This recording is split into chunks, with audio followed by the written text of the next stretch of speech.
kanan, kaliwa, kanan, kaliwa, kanan, kaliwa, kanan, kaliwa, kanan, kaliwa, kanan, kaliwa, ating kaliwa, wrap! Gabit, wrap!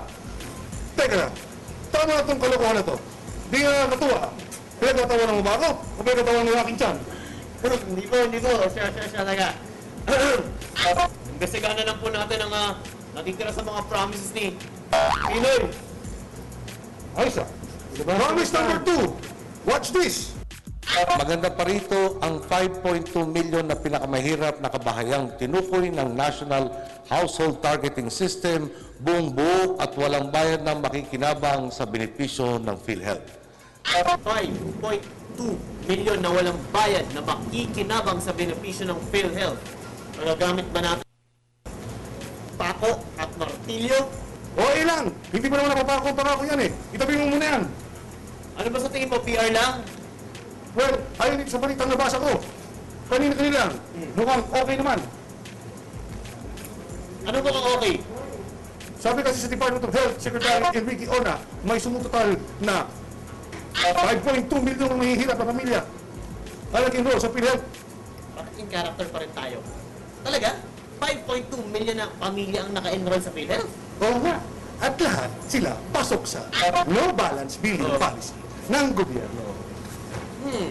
Tama ba ako? Itong no balance billing policy ay kapag i-confine ka sa pampublikong ospital, wala kang babayaran ni isang kusing? May tama ka. No? Kasi ang pera na taong bayan ang sasagot sa gastusin mo. Swerte naman nila. Di ba? Sila kasi yung mga walang pangkakayang maghuhulog ng PhilHealth contribution. Kaya ang gobyerno yung sasagot muna para sa kanila. Sa bagay, paano natin malalaman na ang isang pamilya ay mahirap at wala pang kakayahang maghulog ng PhilHealth contribution? May sistemang ginagamit ang DSWD, yung National Household Targeting System for Poverty Reduction. May mga indikasyon na sila yung kabilang sa mahihirap na pamilya. Nga pala, lahat ng 4-piece beneficiaries ay automatic ng PhilHealth member. At lahat sila sakop ng no balance billing policy. Tumpak yan. Para naman, yung makasabay din silang lahat sa pag-asenso. Ang importante kasi, sama-sama tayong lahat sa pag-asenso.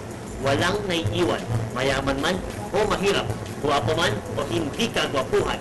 Di dapat naiiwan, dapat kasama pa rin sa pag-asenso. So paano na yan? Di ba? Opisyal ng DOH ang nagsasabing nakarehistro na sa PhilHealth ang 5.2 milyong mahihirap na pamilya. Ano pa bang ibig sabihin nun? Promise number 2, Accomplished!